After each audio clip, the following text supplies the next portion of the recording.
Welcome back. We are back with another cinematography breakdown, this time from another spec edit I shot for this fragrance fashion brand called YSL. I'm sure you've heard of it. In this particular case, we were shooting for one of their perfumes called Libra Intense. This is probably one of my favorite projects of the entire year. I just loved how it turned out and just love the visuals of it. So let's dive into it. We're going to be breaking down sort of 3 different sections, ending with this very cool warpy effect that's at the end of the edit, and I'm going to show you how we lit that. So stay tuned to the end if you want to see that. When the director and I were sitting down to talk about the creative for this shoot and how we wanted it to look, we really wanted to play with sort of a contrast that ties throughout the whole edit. We knew we had this really cool mine location, and we knew the bottle was this orange looking liquid, and we wanted to sort of tie the dark black of the rocks and that feel into the orange feel of the bottle. And do that through the visuals and through the lighting as well. With this first frame, you can see we've done that just with this light streak that cuts across. If you haven't seen the edit, I'll leave a link to it in the description below. It's only 30 seconds long. Go give that a quick watch and you'll have a lot more context for the rest of the frames I'm breaking down in this video. To create this slash itself, I actually just have my key grip panning a 600D with the spotlight mount, and we just cut that into a really small sliver of light.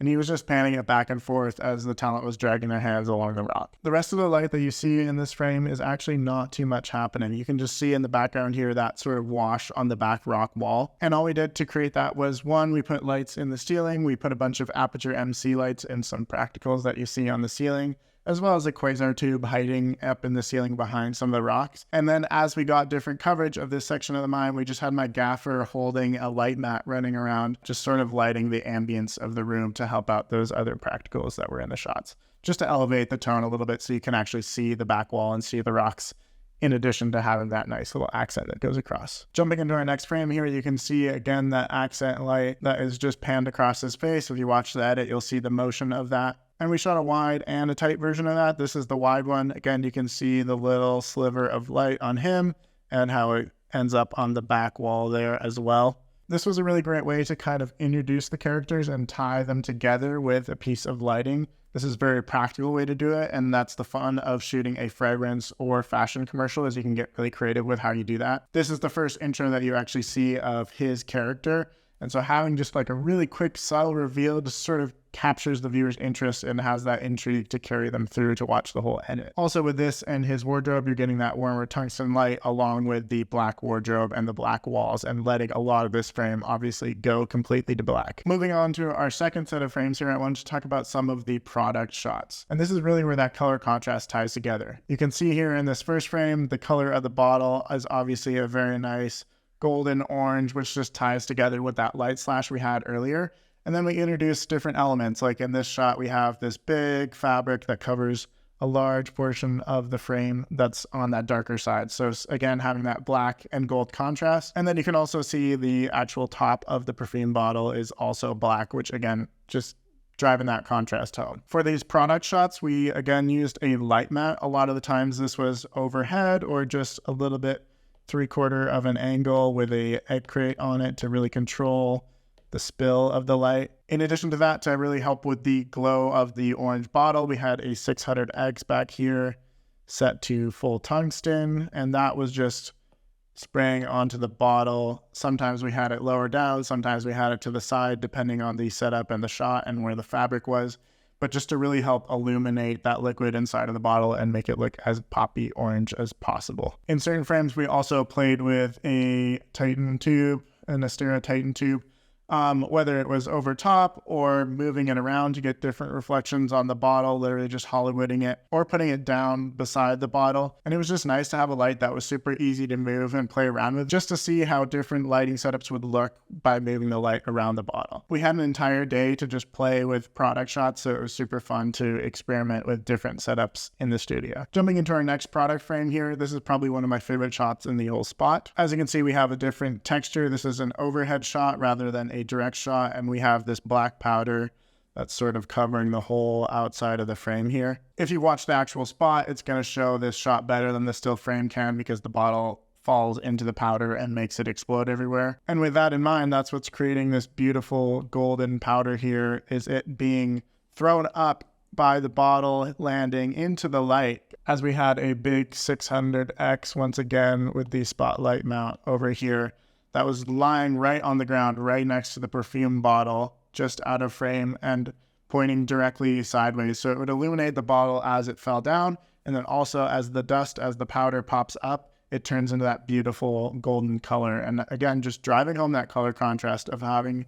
the black powder, having the golden powder once it enters that tungsten light, and again, having that contrast with the bottle as it's golden, as it's falling, and then it gets darker, obviously, once it lands and exits the light. In this frame, in addition to the 600X, we once again had the light panel, this time a little bit more off to the right of frame here.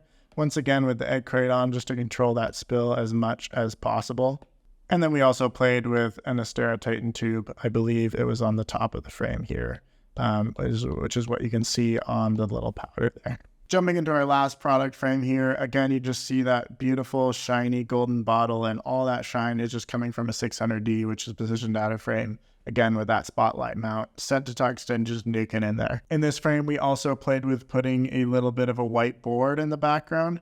This is just like a piece of poster board that you'd get at any standard department store. Super cheap. We just mounted it there with a C-stand just to add a little bit more visual interest to it rather than having the entire frame be black. We do want to have a lot of that black to have that nice color contrast that I've been talking about, but this just makes it look a little bit interesting with something in the top left corner. And for this setup, rather than the powder or the fabric, we had a clean mirror board, which is why you can see a nice little reflection down at the bottom here. And once again, we played with the same light mat and Astera tube. I lied, that wasn't our last product shot. I just want to show you this one really quickly. This is just a super tight insert of the neck of our product bottle. You can see how nice this feature is, and we just really wanted to accent that as it looks like a piece of jewelry on the bottle. And all this stuff here and in the background, this is all just the fabric that we saw in that first product frame. Okay, I gotta interrupt the video for a quick second because this video doesn't have a sponsor. However, I do have my very own camera filter company, so if you click the link in the description, go check that out. I would super appreciate it. We're launching new products just this month, so we have NDs, clear filters, diffusion, and more stuff coming down the line. So if you're a cinematographer, go check it out if you enjoy and appreciate these videos. Thanks. Like I've been talking about this entire video, we really wanted to tie everything together, not only with that color contrast, but also with them two searching for each other, approaching each other, and then having a really special moment once they do actually reach each other. With that in mind, we'll jump into our next frame, and you can see this really cool spark effect. Now, this is actually VFX, but we made the color temperature of it match the slashes that have been happening throughout the video, as well as that same sort of tone as the perfume bottle itself. And if you watch the actual edit, you'll see as the spark falls, the light that's under their hands, which right now in this frame is dark, turns to a very nice orange, which we had to use a little aperture MC triggered on a little pulse mode to time it really nicely with their hands coming together and touching. In this frame, you can start to see the very start of that just on the shine on her actual wardrobe. But I just picked this frame because it shows off the VFX of it really well, because this is the best sort of looking spark in the whole thing of each individual frame. Jumping into our final and biggest setup, we had this giant overhead lighting setup, which is what we used to create this super weird warpy effect when the two talent finally come together. All of these tiny little fiery particles that are the sparks from the previous scene are all VFX. Those are all done in post. But again, just add a little bit of color back into the frame, enjoying that orange and black look that we've been going for this whole time. This is another one of the totally warped frames. As you can see, again, just their face completely warped together.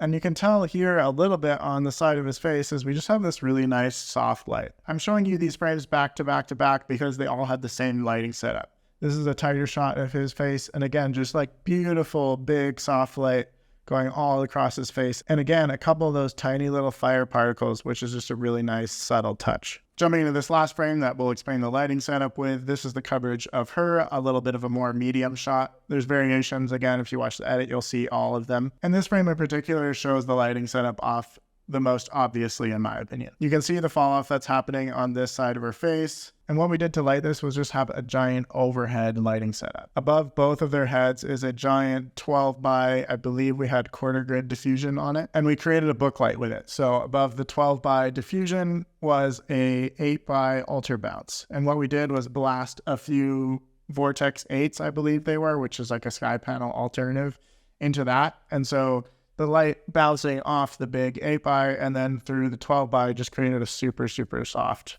wide source that lit up the whole room. At this point, when we were shooting, it was completely nighttime, so we needed enough punch out of those lights in order to light the whole space. Both of the talent in this case were actually on a 3-foot wide turntable, so they were spinning around each other. She was spinning around this way, he was spinning around this way.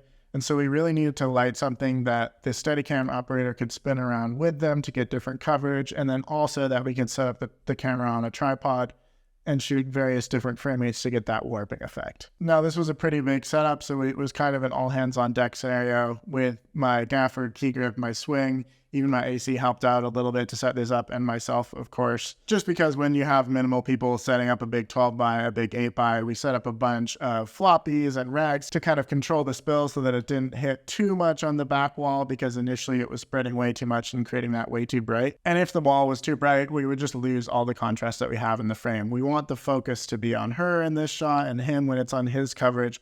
We don't want to see too much of the wall. We want to be able to see it for sure, but we want to have that sort of darkness in the background and the focus on her, because ultimately it is a beauty commercial. It is a fragrance commercial. It's about them.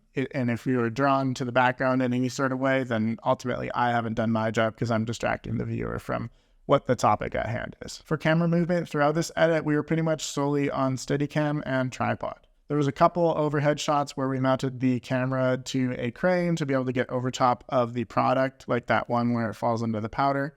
But primarily, we were on the Steadicam for a lot of the stuff that's moving, rotating, twisting. And then for any of the static product shots, the camera was just on sticks. All right, this video is getting a little bit too long. If you stuck through to the end, thank you so much for watching. Click subscribe if you want to see more filmmaking videos just like this one. And click the like button, as it actually helps share this video with other people who might be interested in seeing how we lit certain shots like these. Thanks for watching, and we'll see you in the next video.